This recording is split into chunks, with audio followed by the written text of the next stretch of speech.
जैसा कि आप सभी को पता होगा, जितने भी अपने पुराने सब्सक्राइबर हैं उन सबको पता होगा कि मैंने आप लोगों के लिए कुछ इंपॉर्टेंट डेट बताई थी कि ये इंपॉर्टेंट डेट रहने वाली है, जिस डेट को आप लोगों को काफी अच्छी तरीके से याद रखना होगा और इस दिन आप लोग अपना करेक्शन कर सकते हो। ठीक है, अब यहाँ पे कौन कौन करेक्शन कर सकते हैं या फिर किस कैटेगरी के लिए एप्लीकेबल है, और जिन बच्चों का रिजेक्ट हो गया है या फिर जिनका अभी तक स्कॉलरशिप नहीं आया है वेरीफाइड होने के बाद भी, उन सब के लिए हम यहाँ पे बात करने वाले हैं।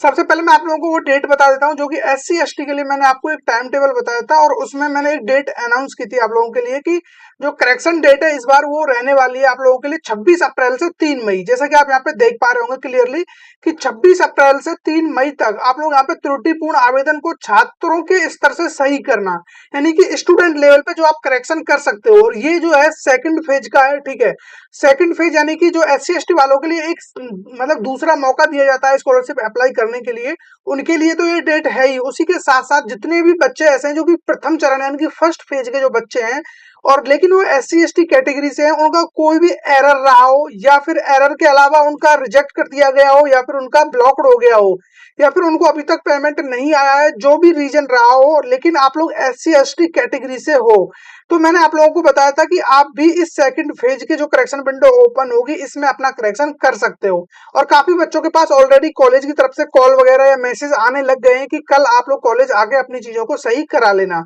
तो मैं आप लोगों को बताना चाह रहा हूँ कि जितने भी बच्चे हैं, ठीक है, आप लोगों का कल से करेक्शन विंडो ओपन हो जाएगी, तो कल आप अपना करेक्शन करा लेना।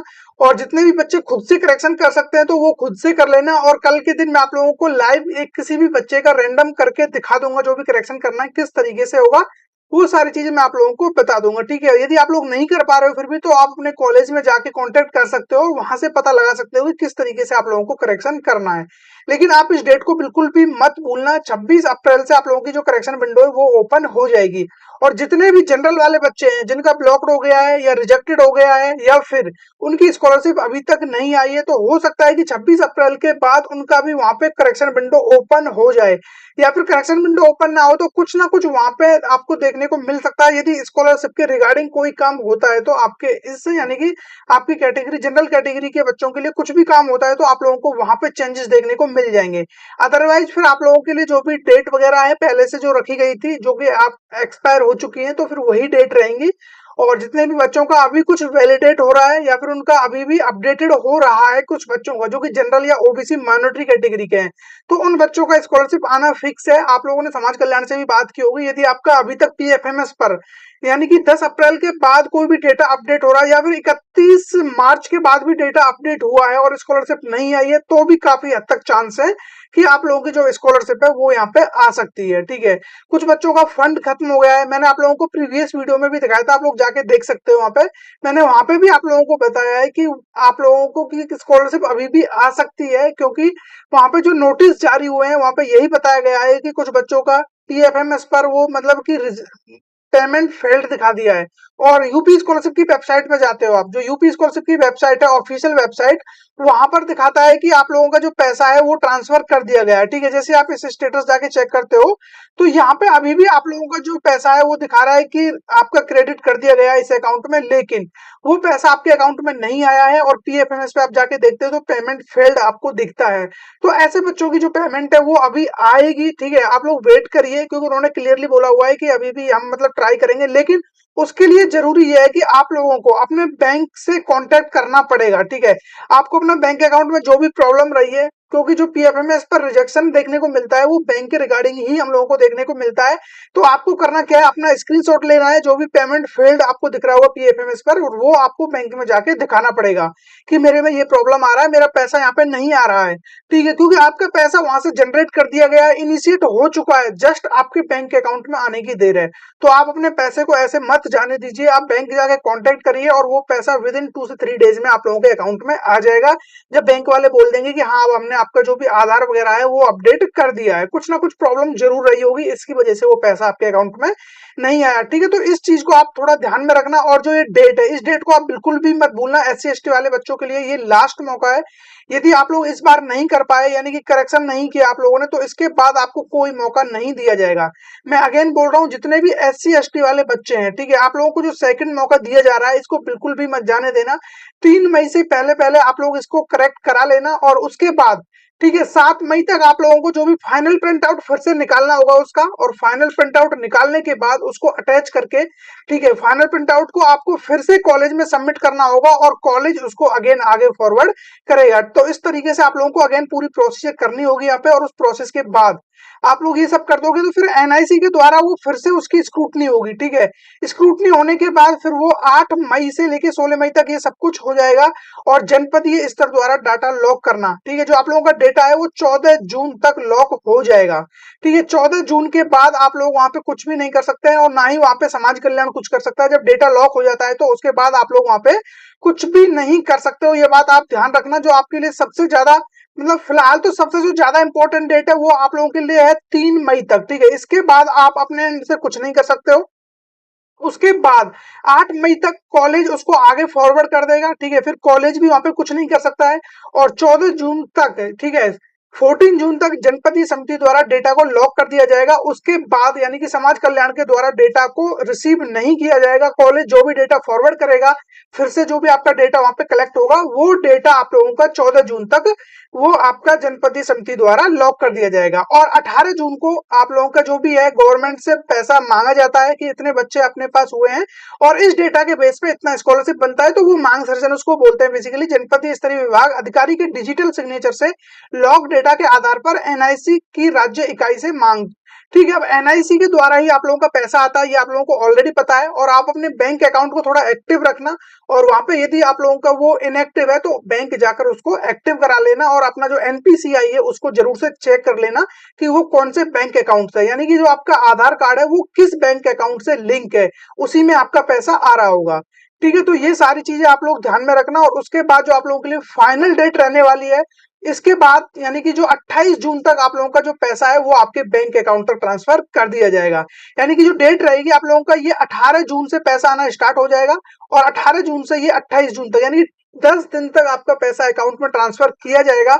और इसके बाद आप लोगों को कोई भी पैसा यहाँ पे नहीं दिया जाएगा। अब हो सकता है कि जिन बच्चों का पीएफएमएस पर अभी भी वैलिडेट हो रहा है, या फिर वेरीफाइड हो रहा है, या अपडेटेड हो रहा है, उन बच्चों का पैसा ये जो सेकंड फेज है इसके बीच में भी ट्रांसफर किया जा सकता है। ठीक है, तो ये आप लोगों के लिए कुछ इंपॉर्टेंट डेट है, और एससी एसटी वाले इस डेट को बिल्कुल मिस मत करना। कल से आप लोगों की करेक्शन विंडो ओपन है। जितनी भी आपसे गलतियां हुई हैं या कुछ और प्रॉब्लम्स हैं, या आप लोगों ने मार्क्स वगैरह कुछ भी गलतियां की हैं, तो आप उसको करेक्ट कर लेना। और उसके बाद यदि आप लोग नहीं कर पा रहे हो तो अपने कॉलेज से जाके आप लोग बात करके उसको करेक्ट करा सकते हो। आई होप आप लोगों को जितनी मैंने इन्फॉर्मेशन बताई है आपको समझ में आ चुका होगा। और आज का जो बोनस पॉइंट है, एक मैंने आप लोगों को, आपने यानी थंबलाइन पर भी देखा होगा कि आप लोगों के लिए मैं और एक और स्कॉलरशिप के बारे में बताने वाला हूं, जो कि आप लोगों के लिए जापान गवर्नमेंट की तरफ से ये स्कॉलरशिप दी जाती है, और ये 100% फंडेड होती है। ठीक है, यानी कि आप लोगों का जो फीस वगैरह है, यदि आप हायर एजुकेशन करते हो तो यहाँ पे 100% आप लोगों का जो भी खर्चा है वो सब कुछ जो भी जापान की गवर्नमेंट है वो यहाँ पे उठा रही होगी। ठीक है, तो इसके बारे में थोड़ा आपको एक्सप्लेन कर देता हूँ। तो ये मैं इसका जो भी लिंक वगैरह वो डिस्क्रिप्शन में डाल दूंगा, वहां से आप लोग यहाँ तक पहुंच सकते हो। और इसके बारे में थोड़ा ओवरव्यू ले लेते हैं।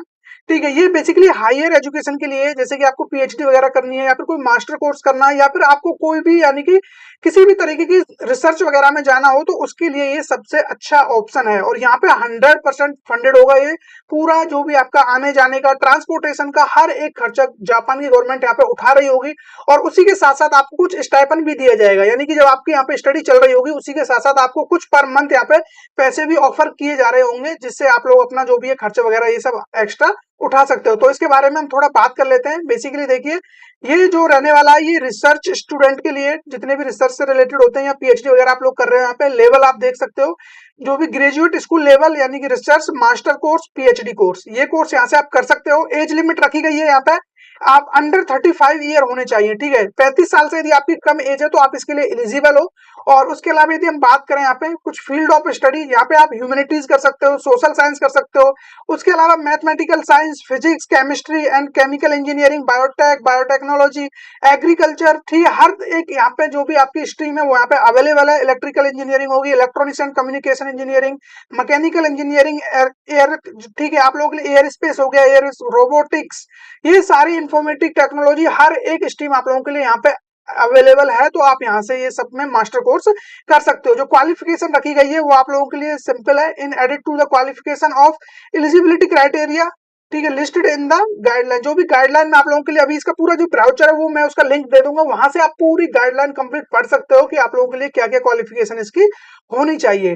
ठीक है, इसके बारे में और थोड़ी जो इन्फॉर्मेशन है मैं आप लोगों को बता देता हूँ कि जो इसके स्टाइपेंड वगैरह कितना दिया जाता है उसके बारे में आप लोग थोड़ा एक बार जान लीजिए।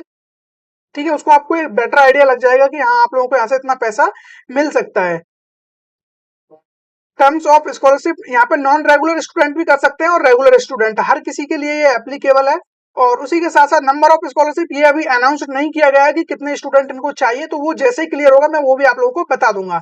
और जो स्टाइपेंड है उसके बारे में मैं बता देता हूँ, यानी कि आपको जो पैसा मिल रहा होगा पर मंथ वो कितना मिलेगा। स्टूडेंट रिसीविंग द, ठीक है, यहाँ पे जो भी आपको preparatory education and non regular students जो भी होंगे, रेगुलर और नॉन रेगुलर दोनों के लिए है। ठीक है, तो यहाँ पे आप लोगों को जो पैसा दिया जाता है वो 1,43,000 येन, जो कि जापान में करेंसी वो येन चलती है, और उसको आप इंडियन करेंसी में कन्वर्ट करोगे तो 78,600 रुपए। ठीक है, लगभग आपको 78 से 80 हजार रुपए के अराउंड पर मंथ आपको जो भी पैसा यहाँ पे दिया जा रहा होगा। ठीक है, और उसी के साथ साथ यदि आप प्रोफेशनल कोर्स करते हो यानी कि मास्टर कोर्स करते हो तो उसमें आप लोगों को लगभग 79,200 रुपए, और उसी के साथ यदि आप डॉक्टरल कोर्स करते हो तो उसके लिए आप लोगों को यहाँ पे 79,700 रुपए पर मंथ यहाँ पे स्टाइपेंड दिया जाएगा। ठीक है, और जो भी इसका एजुकेशन फीस है वो एग्जाम्प्टेड है, यानी कि जो भी आपको ये फीस वगैरह इसकी कुछ भी नहीं है, आप एग्जाम क्वालिफाई करते हो तो ये 100% आप लोगों के लिए फ्री रहेगा। ठीक है, तो ये सारी चीजें हैं, और उसके अलावा ट्रैवलिंग एक्सपेंसेस जो भी खर्चे होंगे वो सब कुछ यही प्रोवाइड करेंगे, आपका आने जाने का, फ्लाइट का खर्चा सब कुछ जापान गवर्नमेंट का होगा। तो आप लोगों के लिए बेस्ट अपॉर्चुनिटी यहाँ पे क्राइटेरिया ये दिखाया गया है, जो भी आप डॉक्टरल कोर्स करते हो तो आप लोगों का जो मिनिमम 75% सॉरी 70% मार्क्स होना चाहिए आप लोगों का। ठीक है, ये आपका एलिजिबिलिटी क्राइटेरिया, मास्टर कोर्स करो या फिर डॉक्टरल करो दोनों के लिए 70% होना मैंडेटरी है। या तो आप जो भी बैचलर डिग्री करके जा रहे हो 12th वगैरह में, हर किसी सब्जेक्ट में जो भी आपका हर एक उसमें आपका रिजल्ट है जो 70% होना चाहिए। ठीक है, अब मैं आप लोगों को इसका डेट थोड़ा बता देता हूँ, उससे आपको एक बेटर आइडिया मिल जाएगा कि हाँ आप इसको कब तक अप्लाई कर सकते हो। ये देखिए, ये आप लोगों के लिए अप्लाई करने का डेट यहाँ पे दिखाया है, how to apply and where to send the complete form. ठीक है, अब जो भी इसका कंप्लीटेड फॉर्म है वो कहाँ भेजना है, क्या करना है, सब कुछ यहाँ पे आप लोगों को दिख जाएगा। The documents screening will be conducted on the basis of the, ठीक है, यहाँ पे जो भी preliminary application form given below, जो भी एक फॉर्म दिया हुआ है इसकी लिंक आप लोगों को ये मिल रही होगी, यहाँ से फॉर्म फिल करना है आप लोगों को। और जो इसकी लास्ट डेट है वो आप देख सकते हो, एप्लीकेशन फॉर्म इज 3 मई है। लगभग आप इसको 3 मई देर रात तक इसको अप्लाई कर सकते हो, और 3 मई के बाद आप यहाँ पे अप्लाई नहीं कर सकते हो। और यदि आपको इसका पूरा शेड्यूल चाहिए कि कब से क्या क्या होगा, कब फॉर्म भरना है, कब क्या करना है, उसका कंप्लीट शेड्यूल आप यहाँ से देख सकते हो। कंप्लीट शेड्यूल के लिए आप लोग देख पा रहे होंगे, एप्लीकेशन स्क्रीनिंग में जो स्क्रीनिंग होगा वो मई के महीने में आपका स्क्रीनिंग हुआ। उसके बाद notification of result of preliminary application form 4th week, ठीक है, 4th वीक ऑफ मई। उसके बाद रिटर्न एग्जाम होगा, आपका रिटर्न एग्जाम होगा 15 जून को। और उसी के बाद आपका 15 से 17 जून में एक इंटरव्यू होगा, और इंटरव्यू में यदि आप क्वालिफाइड पाए जाते हो तो आपको आगे फॉरवर्ड कर दिया जाएगा। और आप लोगों के जो भी यहाँ पे, फिर उसमें ये चीज आप याद रखना, अपना जो भी यहाँ पे जाने के लिए आपको पासपोर्ट वीजा जो भी चाहिए वो आप रेडी रखना, और जो भी आपके टिकट का खर्च होगा, जो भी चीजें होंगी वो जापानी गवर्नमेंट यहाँ पे उठा रही होगी।